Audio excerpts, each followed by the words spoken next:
Annonceurs, entrepreneurs, promoteurs et chefs d'entreprise, choisissez dès à présent votre meilleur partenaire média, Ideal Production. Ideal Production est basé à Cotonou au Bénin. Ideal Production, le partenaire exclusif de Sika TV en Afrique.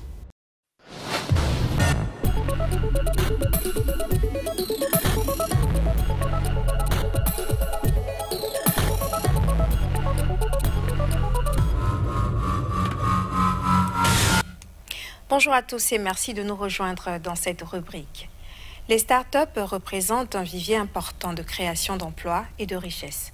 La forte hétérogénéité de leur trajectoire conduit à s'interroger sur les éléments à l'origine du processus de croissance. Avec le docteur Harry Videro, nous parlerons donc de la création et de la croissance des startups et verrons les déterminants de leur survie. Docteur Harry Videro, merci d'avoir répondu à notre invitation. Un plaisir. Vous êtes consultant en management des organisations. Bien sûr. Alors tout de suite, dites-nous, quelle est la différence entre une entreprise classique et une start-up? D'abord, il faut aller à la définition de ce qu'on appelle une start-up.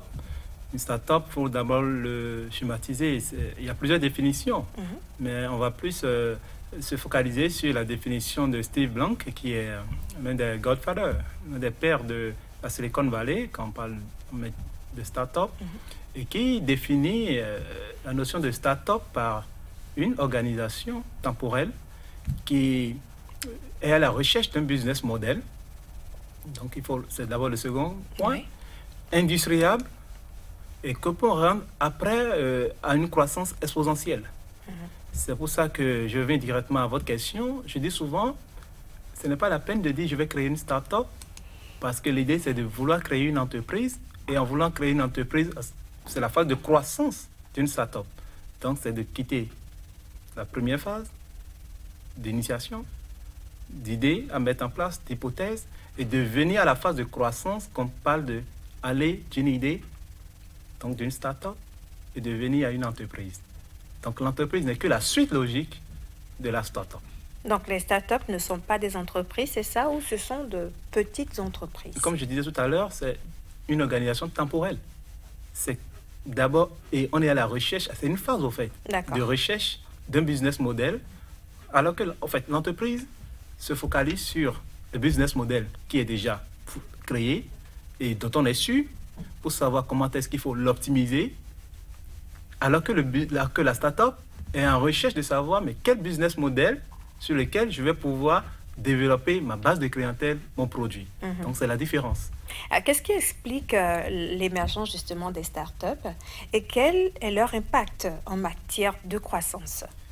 Normal que dans un monde aujourd'hui où la population ne cesse d'augmenter et où il y a le secteur public et le secteur privé qui n'arrivent plus à pouvoir prendre en compte tous ces jeunes diplômés. Les embaucher donc. Embaucher tout le monde. Donc le problème de chômage et de tout ça voit beaucoup de jeunes aujourd'hui aller alors à la création de leurs idées, à la mise en place.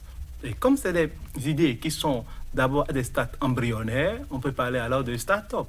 Parce que on ne peut pas d'abord tout de suite parler d'une entreprise alors que c'est parfois beaucoup de personnes, de jeunes, et qui vont déjà à vouloir mettre en place leurs idées qu'ils ont eues pour résoudre un problème de société. Donc aujourd'hui, c'est même bien de pouvoir avoir beaucoup de start-up aujourd'hui. Ça veut dire que c'est des personnes aujourd'hui, ou bien c'est des structures aujourd'hui, où si ça marche à l'idée d'entreprise, pourront employer d'autres jeunes, d'autres personnes, et pourront endiguer un peu plus le problème de chômage, surtout dans un monde aujourd'hui où la dividende démographique est une question d'actualité quand on parle de développement. Quels sont les déterminants de la survie et de la croissance des startups? Je vais le résumer en 4 étapes. D'accord. De la première étape, souvent on parle de la découverte. L'étape de la découverte qui est l'étape où on formule l'hypothèse. On se dit, c'est entre 5 et 7 mois souvent. On se dit, nous avons un projet, nous avons une idée, nous avons une expérience donnée. Nous collectons alors tout ce que nous voyons comme problématique et nous pensons que nous avons une solution et nous formulons des hypothèses. C'est ça, là on appelle la phase souvent la phase de découverte. Après ça... Alors vous dites 5-7 mois. 5-7 mois souvent ça dure. Pas dure. avant, pas après? Ça peut aller, mais Non, on conseille qu'on reste dans la période, parce que quand on parle de start-up, à l'idée d'entreprise, c'est entre 2 à 3 ans. Donc, pour la première phase, on conseille de s'apaisantir on conseille de rester entre 5 au plus à 7 mois pour pouvoir finaliser, parce qu'il ne faut pas bâcler.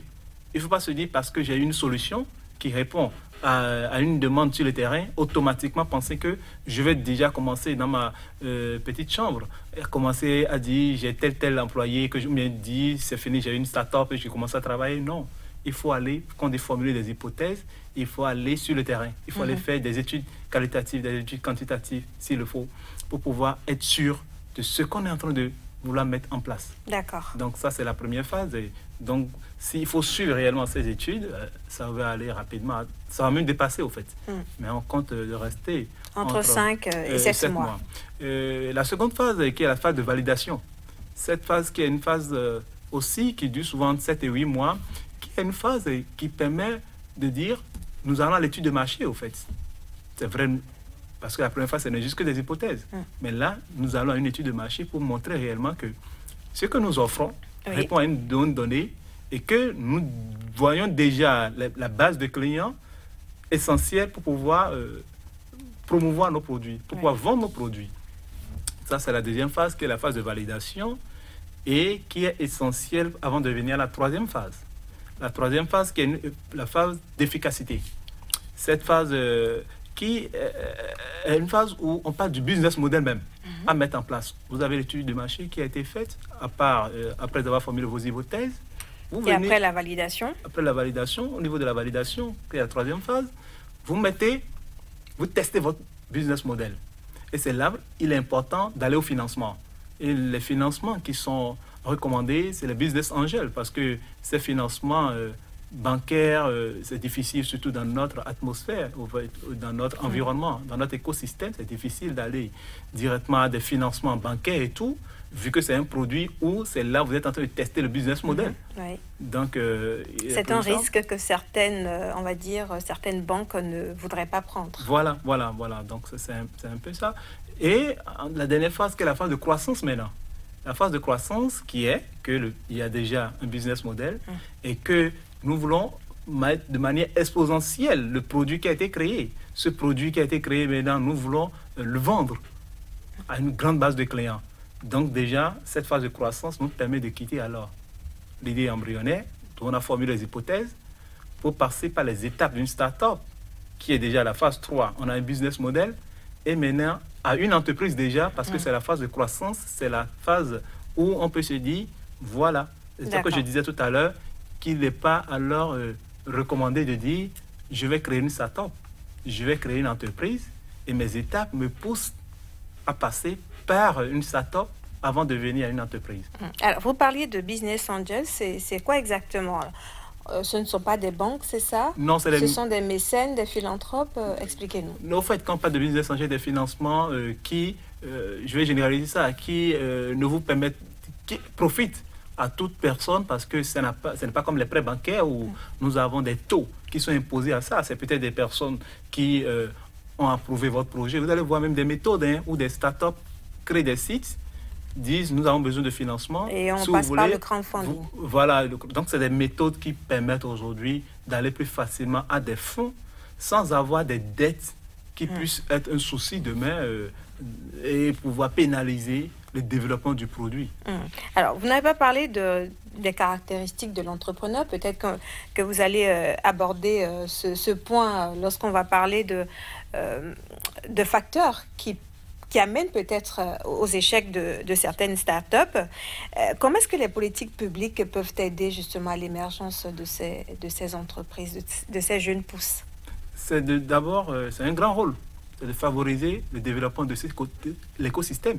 Aujourd'hui, vous voyez, quand on fait le classement au niveau mondial des startups, où ça marche le plus, on constate que c'est les pays en première position. Je pense qu'il y a le Pays-Bas, après il y a la Lituanie, par exemple. Alors qu'en Afrique, on va la Tunisie, qui a eu la première place l'année passée, et après le Rwanda, et en troisième position, l'Afrique du Sud. Pourquoi? Parce que les politiques dans ces pays ont pu mettre en place, faciliter d'abord la création de ces startups, c'est-à-dire comment est-ce qu'il faut créer, les pièces qu'il faut pour pouvoir créer réellement ces startups, pour que ces startups soient actifs, mais aussi favoriser les essais au financement pour ces startups. Et en troisième position, aider ces startups dans la formation, en accompagnant les entrepreneurs. Et c'est tout ça qui fait que l'écosystème devient un écosystème viable pour pouvoir avoir des startups qui puissent perdurer, devenir alors des entreprises concrètes. Donc, permettre à ce que nos politiques puissent alors favoriser cet écosystème, c'est de pouvoir aussi jouer sur le chômage. C'est de pouvoir jouer sur ce quand même, je vais dire, c'est une opportunité de voir des personnes aller à ces créations et de les accompagner afin que ces personnes deviennent des employeurs demain pour d'autres et aider. Alors, les pouvoirs publics, aider le gouvernement, aider le pays. Quelles sont les raisons parfois des échecs, ou peut-être souvent, vous êtes dans le domaine, vous allez partager quelques raisons avec nous, donc des échecs des startups. Les échecs des startups, première des choses, on m'a dit d'abord, qui est important, c'est le profit des entrepreneurs. Je dis toujours quelque chose, on pense qu'il faut aller à la création de startups parce qu'on n'a pas de moyens, ou bien parce qu'on n'a pas de solution. Alors que pour aller à la croissance d'une start-up, c'est parce qu'on a vu un problème et qu'on veut résoudre ce problème. Il y a eu un besoin. Il y a eu un besoin concret. Et quand on a le besoin, on se fait former. Parce que ce n'est pas qui veut qui va à la création, mais c'est qui peut. Je donnais une formation la fois passée pour dire on peut avoir 20 ans dans un domaine de microfinance et vouloir créer une entreprise de microfinance. On est obligé de se faire former parce que ce n'est pas la même chose. Première chose. Deuxième chose, il y a l'écosystème. Comme je disais tout à l'heure, l'accès au financement qui est important et autres.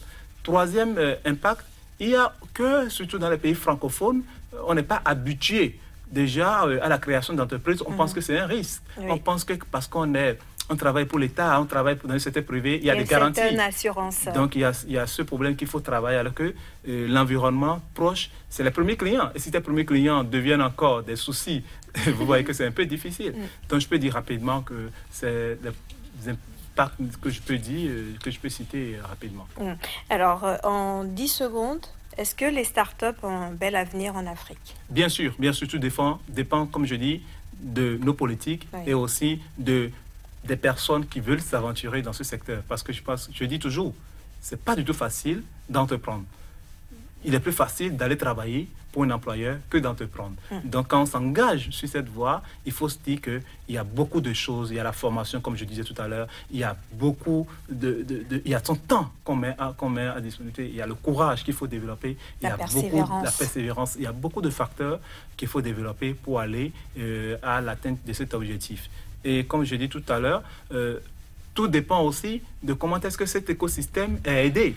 Et plus c'est aidé, plus je pense que les gens auront la volonté, auront l'envie de pouvoir s'y aventurer. Merci beaucoup. Merci, Dr Harry Videro, d'avoir répondu à nos questions.